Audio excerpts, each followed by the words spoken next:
This improv story is based on the idea a man gets betrayed by his favourite musician. Let the story commence.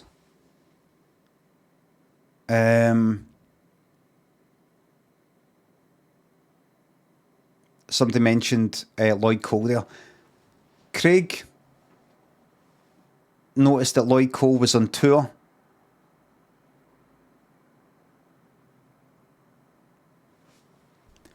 And he noticed that Lloyd Cole had some meet and greet packages.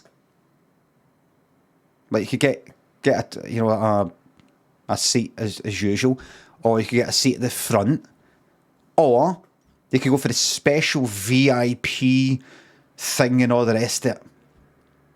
Get to meet him and all that, and sort of watch the sound check, that kind of thing. Lloyd Cole himself, see, I'm actually taking you to another scene. Lloyd Cole wasn't into it. He thought it was tacky and not intellectual, because he's an intellectual. If you look at some of the songs that he wrote, more like the songs that, not the ones he wrote himself, the ones you've never heard of, that never charted or never did well, but the ones he wrote with the commotions, with the other bandmates helping him write that, showing him what words to write and what notes.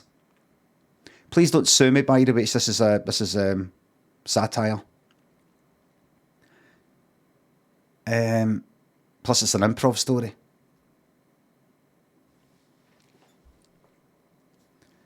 Anyway, so Craig went to the meet and greet, and he was nervous, and he went to meet Lloyd Cole. Lloyd Cole had that same fucking face.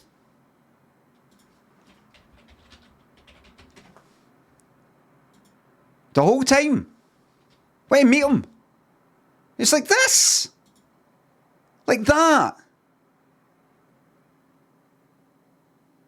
Like that. Not like that. Like that.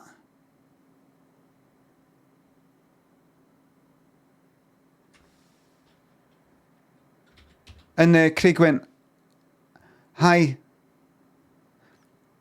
I'm here at the meet and greet." "Yes, I know. I'm a huge fan."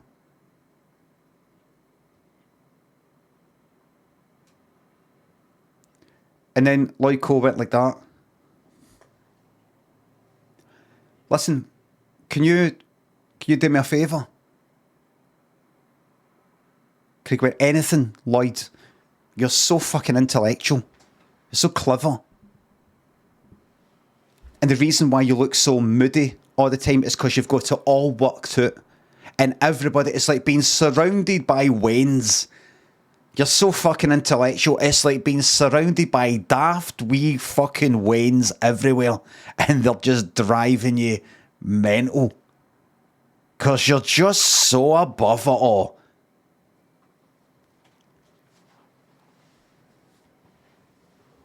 It's just so absurd.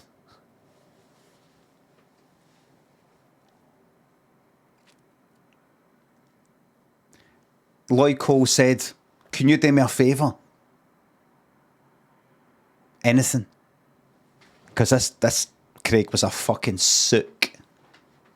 Was a pure, "You're so much more clever than me. You can tell me to do anything you want."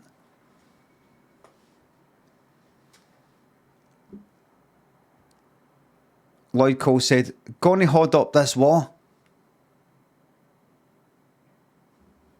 See this wall here? Gonna hold it up for a wee while for us. Then after that, gonna ask one of my crew members for a long stand. Then I want you to get a left-handed spanner, some tartan paint, and what else is there? A long weight. WEIGHT. Long weight. And Craig went, "Right away, so this will really help with the show."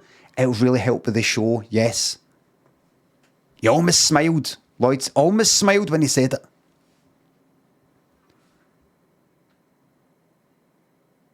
And then that was that. Lloyd Cole went away, did his show later that night. He was doing the show.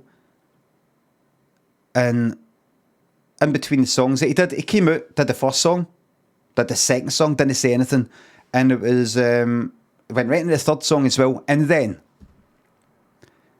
Hello Glasgow, I suppose. Hey! Don't cheer. You can clap, but don't cheer.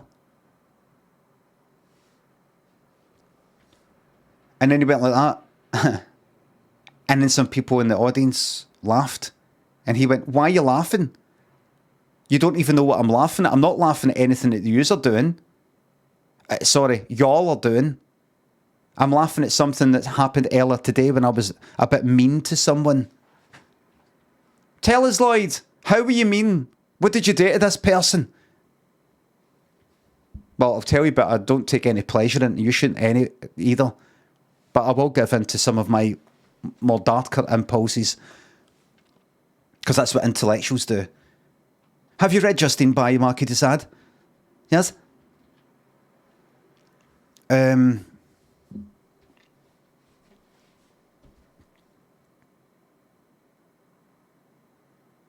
He said, there was a superfan cringe who came to do one of my meet and greets. Cringe. And I said, here, make yourself useful. Hold up this wall for me. You know, like just lean against the wall. And he did that for about, I think, an hour. I asked the crew members later. And then he went for a long stand. He asked a crew member for a long stand. He said, can I have a long stand? And the crew member went, aye, just wait there. And went away. He went, had a long, stood there for a long time. A long wait, again. 3 hours he was doing that. Tartan paint doesn't exist. So the crew member went like that. Tartan paint? No such thing. Left-handed spanner, same. Also said, I can get a left-handed hammer if you want. And I heard that Craig went like that. No, it's a left-handed spanner. Didn't get the joke. And just then, while Lloyd Cole was telling this story, that's me you're talking about, you cunt. And Lloyd Cole went like that. Oh, he's here. He's here, everyone. And the fan went like that. You betrayed me. You're my favourite musician. And you betrayed me. And Lloyd Cole went, you're not a fan of mine if you really think that I would want to meet someone in a VIP meet and greet package. You would know that's not my style. I mean, haven't you seen any pictures of me? The face that I maintain, the brand. Haven't you registered the brand in your mind, in your perception? I'm moody and aloof. And Craig went, I don't know what that means. I know Crossmaloof, the first train station you get to if you're going from Glasgow Central to Thornley Bank. I get off at Thornley Bank. He went like, yeah, whatever. Wait, did you say Thornley Bank? Aye. Why does that ring a bell? Because Thornley Bank is like right next to Carnwadrick, which is where Limmy grew up. Oh, him. You're not him, are you? Of course I'm not him. But he's a fucking decent guy, and I'll tell you something. He's a fucking lot more talented than you cunt. He didn't fucking write his stuff with a group of other cunts, and that's the only way he got into fucking top fucking 40, and then he goes, does his other stuff, ditches him, then gets nowhere. Limmy is a talented and very clever guy. And you know what? He smiles. That's what we all like about him, Lloyd. Isn't that right? And everybody went, aye. He smiles. And you don't. So who's the winner here? Who won? Limmy, me, I did, me, Limmy did. The end. That's a true story. How do I know? Because see, Limmy who was mentioned, that was me.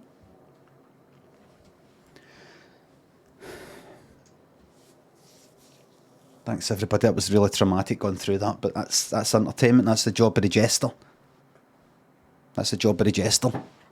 Jobby the jester. Jobby. As you know, in Scotland, jobby's another word for a shite. Jobby the jester.